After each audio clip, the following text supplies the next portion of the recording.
Hello दोस्तों, वो trans नमस्कार। सबसे पहले मैं आपको बताना चाहूँगा कि अभी तक सुप्रीम कोर्ट की साइट पर ऐसी कोई भी संकेत नहीं है कि हमारे जो केस के जजेज हैं उनका सबरीमाला केस में कहीं उनका अपॉइंटमेंट हो गया है। उसकी 9 जजों की बेंच पे चले गए हैं वो। और मैंने देखा था उसमें 1 तारीख को यानी बुधवार को जो मिसलेनियस केसेज हैं उसमें कोर्ट नंबर 2 में दोनों के दोनों जजेज हैं। तो इसका मतलब अभी तक उनका कहीं भी सबरीमाला में नहीं गए। मैं आपको बताना चाहूँगा कि राज्यसभा में जो बैंक पेंशनर के ऊपर जो सवाल पूछा गया और दूसरा जो सीएलसी के साथ बी बैंकर्स की जो केस चला हुआ है, जो मीटिंग हुई, उनमें 2-3 बातें निकल करके आई और उनके प्रति हमारे जितने भी एक्टिविस्ट हैं अपने विचार प्रकट करते जा रहे हैं और मतलब बेहद ही इस तरीके से लिखते जा रहे हैं कि इस प्रकार नहीं होना चाहिए था। तो अभी एडवोकेट कमल पाटनी जी ने जो सीएलसी के साथ में बी बैंकर्स की मीटिंग हुई थी और उसमें जो इरेगुलरिटीज हैं उसके बारे में प्रकाश डाला है और उनका जो लेख है मैं आपको पढ़ करके बताता हूँ। कहते हैं कमल पाटनी, रतलाम, दिनांक 23 मार्च 2026 को नई दिल्ली में उप मुख्य श्रम आयुक्त केंद्रीय के समक्ष आयोजित सुलह कार्रवाई न देश के बैंकिंग सिस्टम की वास्तविक स्थिति को उजागर कर दिया।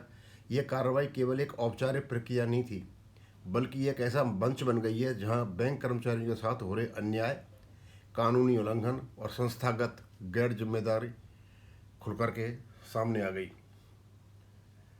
सबसे चिंताजनक तथ्य यह रहा कि इस पूरे मामले में केंद्र में रहने वाली प्रमुख संस्थाएं आरबीआई, भारतीय रिजर्व बैंक और डीएफएस, वित्तीय सेवा विभाग, इस महत्वपूर्ण कार्रवाई में उपस्थित नहीं हुई। इतना ही नहीं, कई बड़े सरकारी और निजी बैंक भी अनुपस्थित रहे और जो कुछ संस्थाएं उपस्थित हुई उन्हें भी अधूरी और अस्पष्ट जानकारी प्रस्तुत की। यह स्थिति एक गंभीर प्रश्न खड़ा करती है, क्या देश की वित्तीय व्यवस्था अब जवाबदेही से मुक्त हो चुकी है? जब भी संस्थाएं जिन पर कानून के पालन की जिम्मेदारी है स्वयं ही कार्रवाई से अनुपस्थित रहें, तो ये स्पष्ट संकेत है कहीं न कहीं सच्चाई से बचने का प्रयास किया जा रहा है। पेंशन नियमों में बदलाव एक गंभीर कानूनी सवाल। इस सुलह कार्रवाई में सबसे बड़ा मुद्दा वर्ष 2018 में किए गए पेंशन नियमों के संशोधन का रहा। कर्मचारियों की ओर से स्पष्ट रूप से उठाया गया कि इन संशोधनों को लागू करते समय कानूनी प्रक्रिया का पालन नहीं किया गया, विशेष रूप से सेक्शन 19 का खुला उल्लंघन। आरबीआई से आवश्यक और वास्तविक परामर्श नहीं लिया गया, नियमों को बिना उचित प्रक्रिया के लागू कर दिया गया। इसका सबसे बड़ा प्रभाव उन कर्मचारियों पर पड़ा जो 1 अप्रैल 2010 के बाद बैंक सेवा में आए और इन कर्मचारियों की पेंशन जैसे मूलभूत और वैधानिक अधिकार से वंचित रख दिया गया। ये जो सेक्शन 19 की बात कर रहे हैं ये बहुत इंपॉर्टेंट है यहाँ पे। मतलब इनका जो सेटलमेंट होता है या पे, पेंशन और जो सर्विस कंडीशंस होती हैं बैंक कर्मचारियों की, उनकी एक प्रक्रिया है। उस पूरी की पूरी प्रक्रिया का इन लोगों ने अवहेलना की और उसी पर सीएलसी के साथ बी बैंकर्स की मीटिंग थी। अब क्योंकि उन्होंने जो सेक्शन 19 है वो मैंने रख भी दिया, पहले भी मैंने कई उन्होंने बता दिया है। सेक्शन 19 का ये कहता है, सेक्शन 19, कि यदि आप किसी पे, पेंशन और सर्विस को रेगुलेट करना चाहते हो तो प्रक्रिया ये है कि जो डायरेक्टर्स हैं बोर्ड ऑफ डायरेक्टर्स बैंकों के, वो आरबीआई से सलाह मशवरा करेंगे। उसके बाद ये सेंट्रल गवर्नमेंट के पास जाएंगे, सेंट्रल गवर्नमेंट ऑफिशियल गश्त निकालेगी। उसके बाद ये प्रक्रिया पूरी सेट हो जाएगी, तब कहीं जा करके आईबीए के पास जाएगा या नहीं जाएगा ये बाद में बैंक डिसाइड करेंगे। इस प्रक्रिया का कोई भी पालन नहीं होता है। सीधे के सीधे बैंक एक मैंडेट बनाते हैं, आईबीए को देते हैं, आईबीए यूएफबीयू को दिल्ली बॉम्बे में बुलाता है, चाय पकौड़ा खाते हैं और जो कुछ करते हैं सर्वनाश करते हैं, जैसे हमारा कर रखा है इन लोगों ने। तो ये सारी की सारी जो प्रक्रिया है वो इस प्रकार की है। अब कहते हैं कि ये केवल एक नीतिगत बदलाव नहीं बल्कि हजारों कर्मचारियों के अधिकारों का प्रश्न है। चोरी भी और सीना जोरी भी एक सटीक स्थिति, जब एक ओर नियमों का उल्लंघन किया जाए और दूसरी ओर जवाब देने से बचा जाए, तो ये स्थिति ठीक उसी कहावत को चरितार्थ करती है, चोरी भी और सीना चोरी भी। ये तो बिल्कुल किया है इन्होंने, इसमें शक नहीं है। एक तो तुम लोगों ने प्रक्रिया को पालन नहीं किया, और दूसरा उसका जवाब देने के लिए आप सीएलसी के पास जाओ नहीं।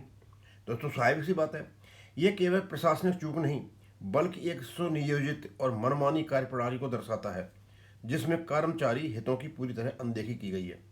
सुलह कार्रवाई में सामने आए दो मुख्य मुद्दे। उप मुख्य श्रम आयुक्त के समक्ष दो महत्वपूर्ण मुद्दे स्पष्ट रूप से उभर कर आए।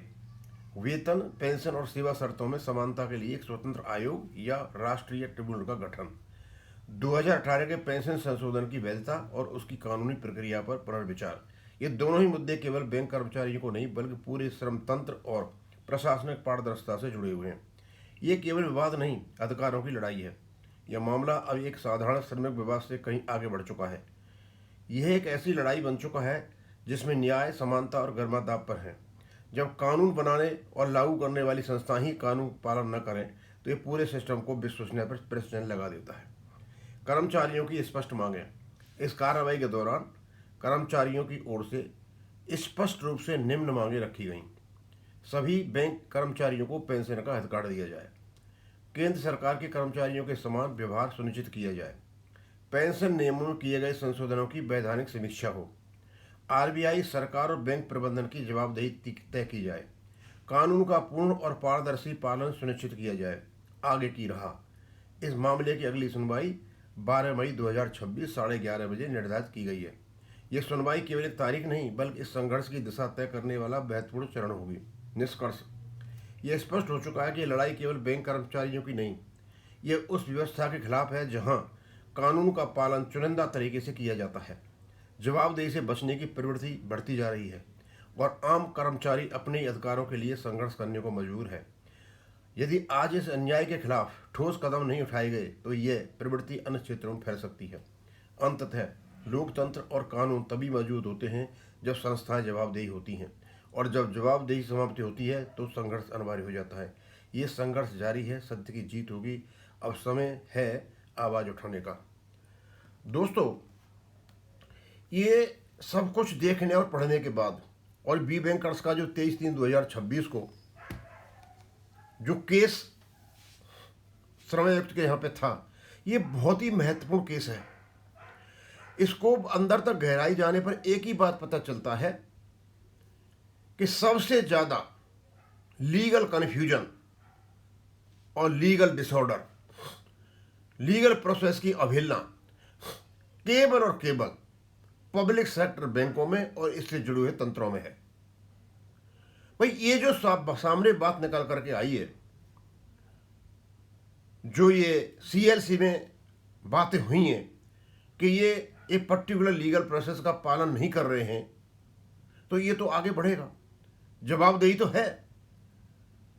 अब ये समझ में नहीं आता कि जो नॉन रेगुलेटरी बॉडी है वो इतना आगे क्यों बढ़ गई, क्यों इसको क्यों आगे बढ़ा दिया।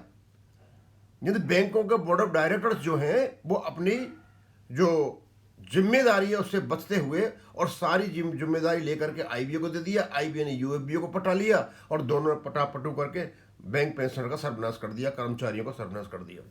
लेकिन ये तो जवाब देना पड़ेगा भैया, सेक्शन 19 में जो मेंशन्ड है एक लीगल प्रोसेस, आपने उसको क्यों अपनाया, नहीं अपनाया, ये तो जवाब देना पड़ेगा। जवाब यहाँ दोगे या नेशनल ट्रिब्यूनल में दोगे, आगे कोर्ट में दोगे, ये तो आगे तक की लड़ाई बढ़ेगी। इसमें बी बैंकर्स का बिल्कुल 100% हमारा साथ है और ये बिल्कुल अपनी जगह सही है, क्योंकि लीगल प्रोसेस तो सबके लिए होती है, आप उसको नहीं तोड़ सकते हो, और ये लीगल प्रोसेस तोड़ करके चल रहे हैं। और आजकल तो नया काम हो रहा है। इन लोगों ने अपनी अनियमितताओं में इवन संसद को, लोकसभा राज्यसभा को भी उलझा लिया है, क्योंकि वहाँ के जो एमपी सवाल उठा रहे हैं इनके ही दिए हुए सवाल हैं, जिनमें अच्छा खासा इसके बाद में मैं उनका डालूंगा जयंत शुक्ला जी का, बड़ी गंभीरता से और बड़े गुस्से में आकर के रोष व्याप्त करते हुए उन्होंने लिखा है कि इस प्रकार के प्रश्न पूछने की संसद में जरूरत क्या थी। अब इसको मैं ज़्यादा नहीं खींचूंगा। थैंक यू, धन्यवाद।